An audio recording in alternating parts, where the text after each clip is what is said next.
30 روز 30 تا قصه از شاهنامه. قسمت اول، جشن سده چیه؟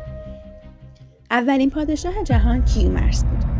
کیومرث توی اولین روز بهار بر تخت پادشاهی نشست. خیلی کیومرث پادشاه عادلی بود. برای همین همه مردم توی آرامش و صلح و آبادی زندگی می‌کردن. به جز اهریمن که قصد کشتن کیومرث رو داشت. کیومرث یه فرزندی داشت به اسم سیامک.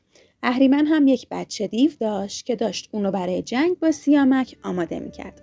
سیامک که خیلی جوان دلیری بود، وقتی که این موضوع رو فهمید به جنگ با بچه دیو رفت، ولی متاسفانه به دست اون کشته شد.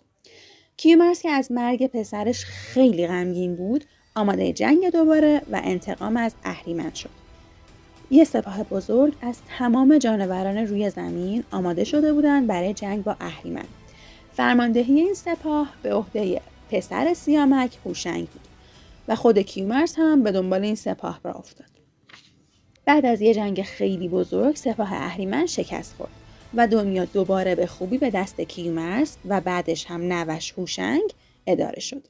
جهان دوباره پر از آبادی شده بود.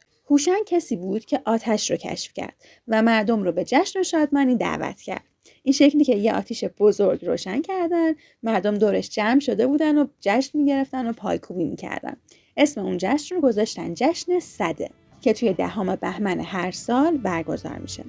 هوشنگ 40 سال پادشاه بود و بعدش هم فرزندش طهمورث پادشاه شد.